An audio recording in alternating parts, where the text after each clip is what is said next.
Assalamualaikum semua, selamat bertemu kembali dalam YouTube channel saya guys. Kalau korang tengah mencari sebuah motor adventure, dua purpose punya, tapi nak sebuah motor yang mampu milik, ringan, maka mungkin korang boleh consider motor ni lah. Ini preview model, dia akan masuk dekat pasaran Malaysia tak lama lagi.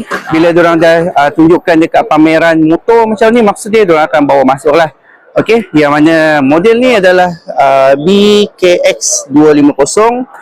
Kalau kita tengok dia punya design nampak macam besar kan, tapi bila kita naik tu dia tak ada besar sangat. Nanti saya akan bagi tunjuk korang masa saya duduk atas motor ni. Tapi reka betul depan dia macam simple tapi boleh tahan lawa lah. Dia motor adventure yang nampak agak futuristic guys.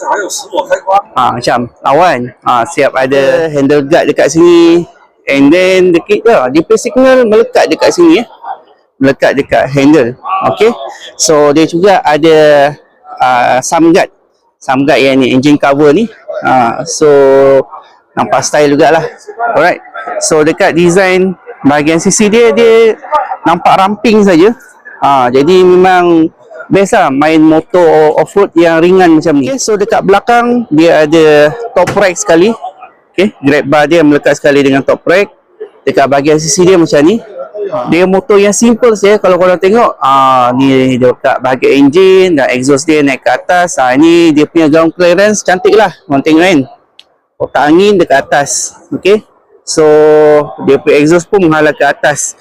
So air kalau korang bawa boleh paras ni kot. Dalam juga lah guys. Boleh main off-road yang boleh berentas sungai punya. Motor macam ni yang patut korang ambil. Sebab memang boleh merentas. Sebab dia punya kedudukan kotak angin dekat atas ni. Jangan lepas kotak angin je dengan exhaust. Jadi apa pendapat korang pasal motor ni? Menarik ke tak menarik? Bagi saya okey lah. Dia motor yang light, senang untuk dikendalikan. Design pun boleh tahan lawa lah. Alright, so dekat bahagian hadapan dia datang dengan USD fork. Okay, so dia punya brake disc berada dekat sebelah kiri, ala-ala Eropah punya motor sebab Benelli kan.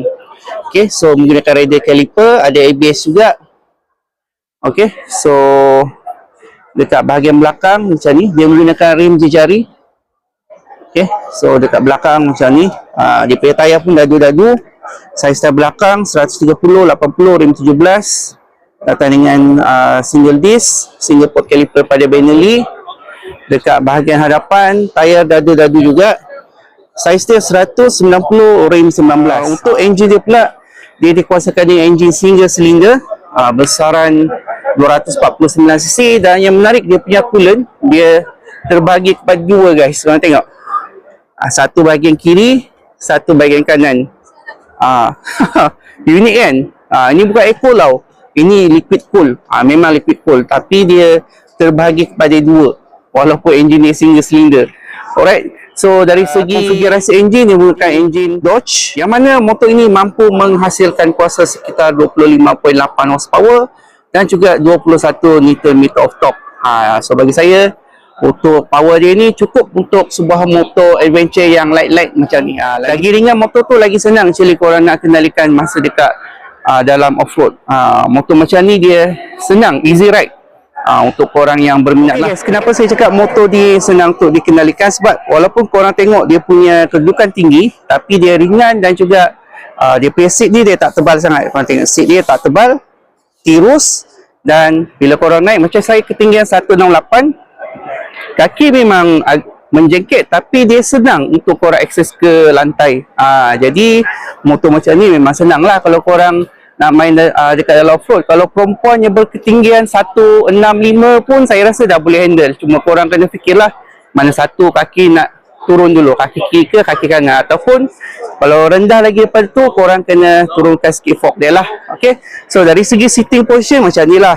Badan memang auto menegak, selesa juga. So bagi saya memang satu tawaran yang menarik daripada Benelli lah. Okay, guys, so sampai di sini saja review saya pada kali ini untuk Benelli BKX 250, motor adventure yang bagi saya cukup menarik sebab dia ringan, mudah untuk dikendalikan. Jadi kalau korang tengah mencari sebuah motor adventure, tak tahu mana nak pilih, nak design yang nampak futuristic tapi ada gaya off-road, boleh consider model ni lah. Okay, so see you on next video. Bye bye.